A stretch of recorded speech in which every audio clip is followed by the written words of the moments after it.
The project developed through a set of thematic events involving local stakeholders, in our case, schools, associations, and municipalities. The thematic events were dedicated to the engagement of the local community in energy-saving actions. That's the main focus of this project, the engagement of the citizens in actions to reduce CO2 and carbon footprint.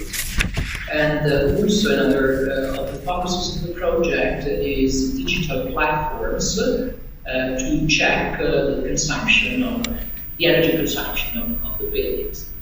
Being an interregional project is based on exchange of experiences, individual learning, and best practices. So we had various study visits, both in presence and virtual. And all this experience led to the development and implementation of a regional action plan that we are currently developing, and I'm going to explain later what we are doing. This slide illustrates the background of the province of Treviso on energy efficiency. I used illustrations of a cartoonist that followed us throughout the thematic events, Brian Matthews Greenwood. On the left section of the spinner, you see energy performance contract, because the province of Treviso is responsible for managing a large building stock of schools, more than 100 upper secondary schools. We maintain them and we provide energy for their functioning. We've been using an energy performance contract since 1999, and that energy performance contract has produced scale economies, money savings that were reinvested in technology to improve the performance, the energy performance of the buildings. All the schools are equipped with a smart metering system, so we know in real time their consumption, and we can check what's going on from an energetic point of view in all the buildings. This energy performance contract has been integrated with a human component in 2011 with a Green Schools competition. It's a competition among schools that can contribute with their actions to reduce the carbon footprint of the school buildings. And finally, our background is also enriched by our role as coordinator of the 26 municipalities for the Sustainable Energy Climate Action Plan. So the province of Treviso coordinates local municipalities in drawing up and filling the documents for the second. This experience, this background we have has been enriched thanks to the Interact Europe project Intensify with interregional learning. In particular, we focused on some best practices that were of interest for us. In Cork, Ireland, we studied their Green Campus best practice, which is the university strategy for sustainability from an energetic and environmental point of view. They have a very comprehensive and effective strategy for protecting the environment, involving all the students and all the university staff. And that was an inspiration for our green school. And then in Portugal, in Almada, we studied this financial instrument for reinvesting money in the environment, the Almada Less Fund.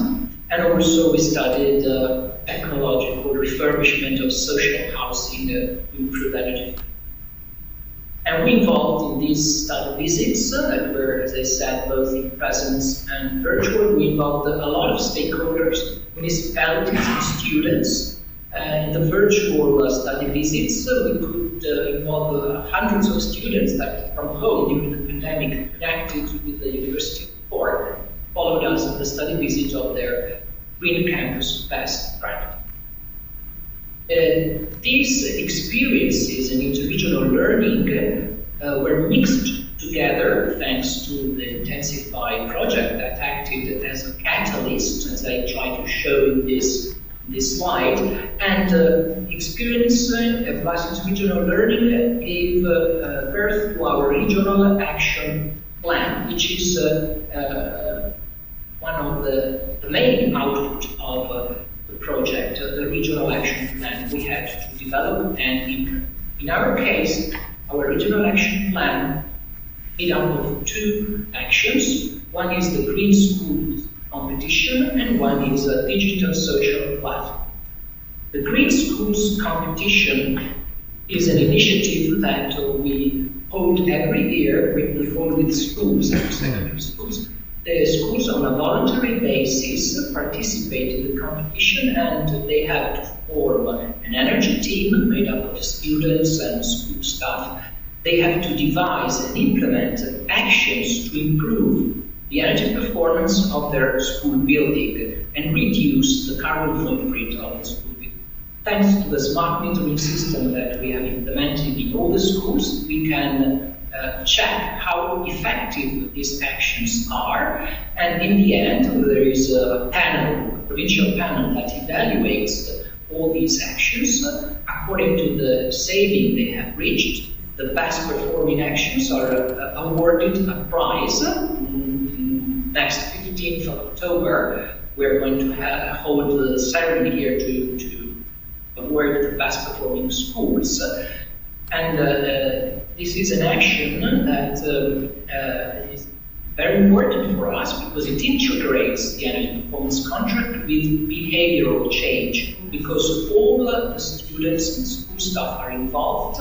So there's a awareness raising campaign that involves all the students, and there's also money and energy saving, because the behavior of the building users can impact on consumption up to 8–10%. And in fact, the philosophy of the Green Schools competition is that a building is not just a shell. A building is a place that contains technology and people. The way people behave and the way the building is used makes a difference on the impact on the environment, because we're talking about the way time and space is organized for using the building, and also about the virtuous behavior, energy-wise, of the building users. In fact, we are convinced that technological innovation and financial instruments are as important as social innovation in order to perform better from an energy point of view in a building. And so we have integrated the behavioral component in our energy performance contract in order to perform a more effective strategy.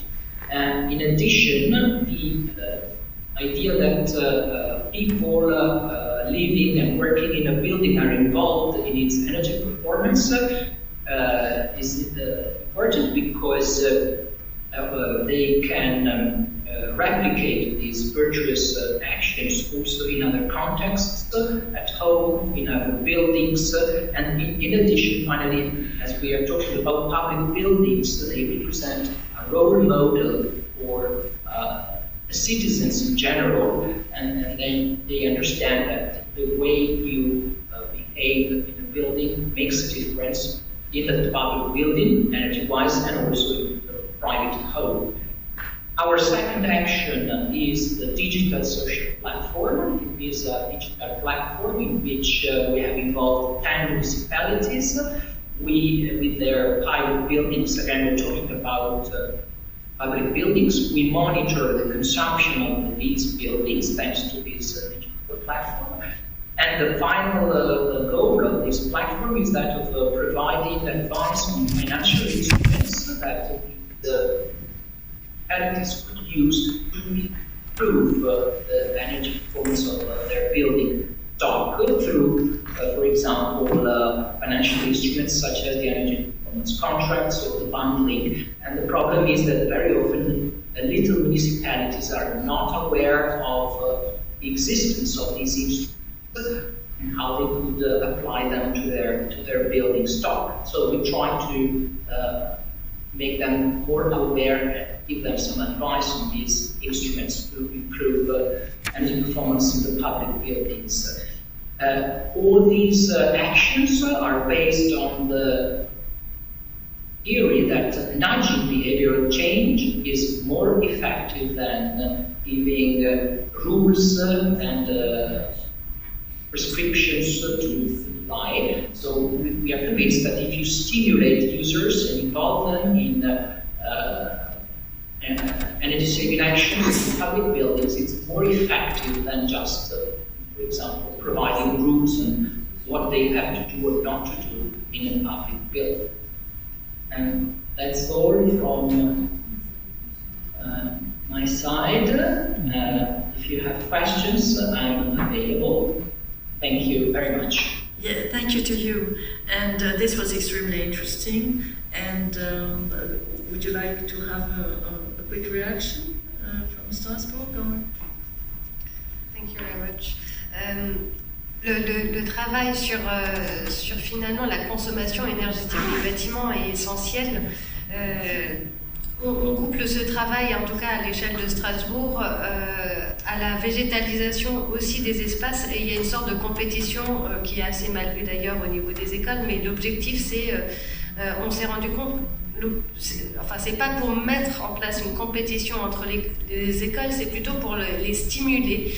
Et si on veut réussir à changer les habitudes, et c'est ce qu'on cherche quand on veut réduire la consommation en énergie ou une nouvelle appropriation des espaces dans la cour qui est végétalisée, on sera gagnant si on arrive à impliquer les acteurs. Et donc, en tout cas, c'est ce que j'ai compris dans votre présentation, c'est en responsabilisant à la fois le corps enseignant, l'équipe pédagogique et les élèves. Pour Strasbourg, on leur demande de dessiner leurs espaces extérieurs et comment ils vont s'approprier ces espaces pour pouvoir, là où ils veulent qu'on plante des arbres, là où ils veulent qu'on déminéralise. Ça permet aussi d'avoir de la pérennité au niveau de l'entretien des espaces et aussi de la protection, parce qu'un arbre et de la végétation, ça demande des soins qui ne sont pas toujours proposés par les jeunes ou par l'équipe enseignante s'ils ne se sentent pas responsables. Et sur les questions énergétiques, plus que jamais, en fait aujourd'hui, quand l'énergie n'était pas chère, les gens n'avaient pas conscience de ce qu'ils consommaient. Alors c'est bien de mettre des sondes, c'est ce qu'on fait dans tous nos bâtiments publics. Après, là où je m'interroge, c'est l'impact finalement de tout ce matériel qui permet de monitoring, l'impact environnemental, puisqu'on sait qu'il y a aussi du sang qui a été versé pour aller puiser ces ressources. Et je m'interroge encore une fois sur la sobriété même du matériel qui est utilisé. Par contre, je trouve que c'est essentiel d'impliquer les utilisateurs, les usagers des espaces pour les responsabiliser face aux enjeux. Merci infiniment. Est-ce que maintenant, au moment de la discussion tout à l'heure, vous avez...